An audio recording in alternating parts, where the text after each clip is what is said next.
Hi hello வாங்க, எப்படி இருக்குங்க? நல்லா இருக்கிறீங்களா? இன்றைக்கி அஸ்வின் சீக்ரெட் சமையலில் முட்டை போண்டா செய்ய போகிறோமா. முட்டை போண்டா எப்படி செய்கிறது ஈஸியாக 10 நிமிஷத்தில் நல்ல மழை டைமில் எப்படி முட்டை போண்டா செய்ய நான் வேக வச்சுக்கிறேன். இப்போ முட்டையை நான் உரிச்சிக்க போகிறேன். உரிச்சிட்டு நம்ம இதை எப்படி போண்டா போடுறதுன்னு பாருங்கள். ரொம்ப ஈஸியாக சுலுவாக 10 நிமிஷம் கூட ஆகாது முட்டை போண்டா போடுறதுக்கு. அவ்வளோ டேஸ்டியாக இருக்கும். எப்படி போடுறதுன்னு பார்க்கலாம். பாருங்கள், முட்டையெல்லாம் உரிச்சிடுங்க.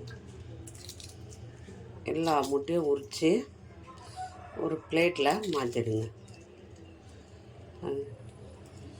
முட்டையை நல்லா வேக வச்சு எடுத்துக்கோங்க. அப்போ தான் முட்டை போண்டா போடுறதுக்கு நல்லாயிருக்கும். ஒரு பிளேட்டில் எடுத்து வச்சுக்கோங்க.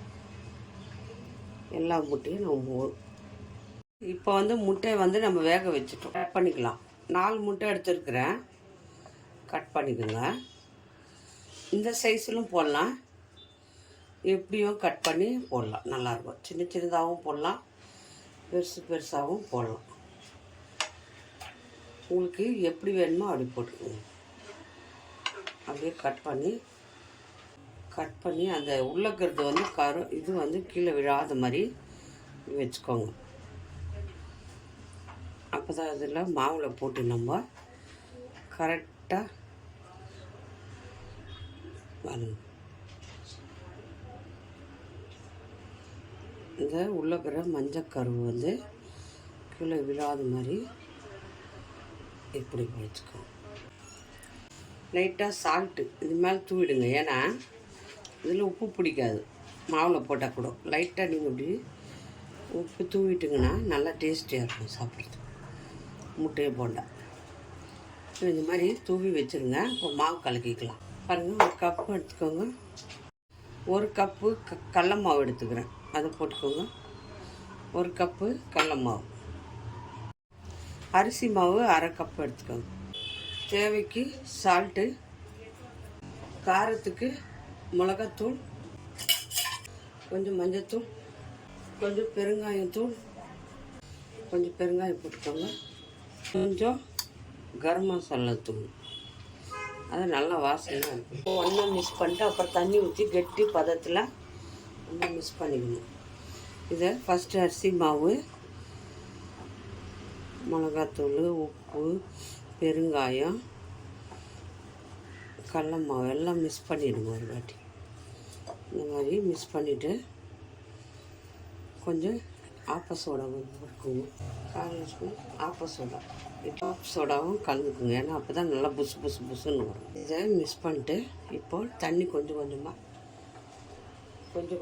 தண்ணி ஊற்றி பேசிக்கணும். ரொம்ப தண்ணி ஊற்றக்கூடாது. தண்ணியாக இருந்தால் வராது. கட்டி இல்லாமல் நல்லா கலக்கிடுங்க.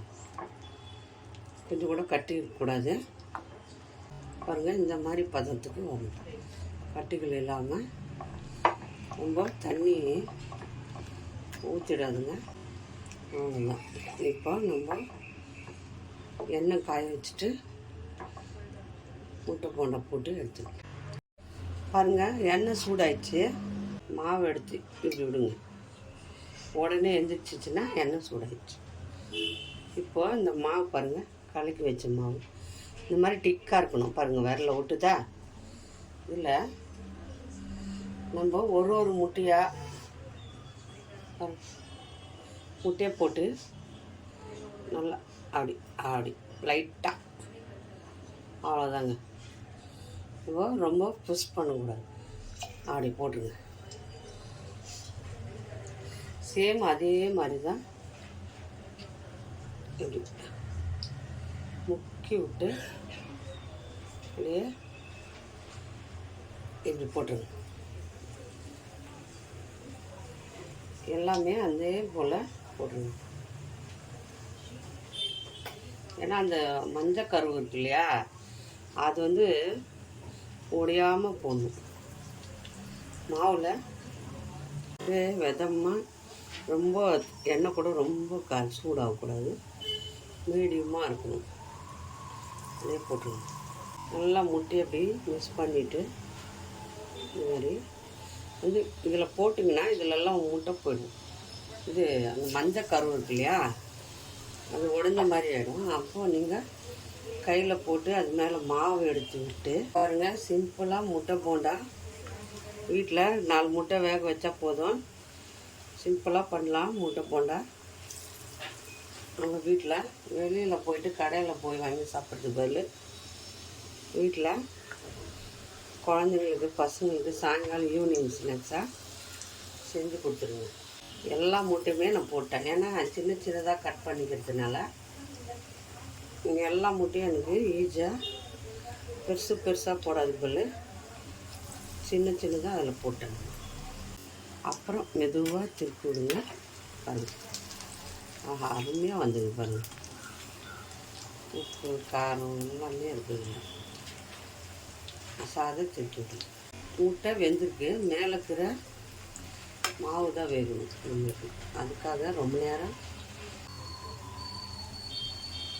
தாங்க. மாவு வந்து கொஞ்சம் டிக்காட்டி தோசை மாவு பதத்துக்கு நம்ம மாவு கலந்துக்கணும். அவ்வளோதான், ஒட்டினா போதும். நல்லா டேஸ்டியாக மாவு.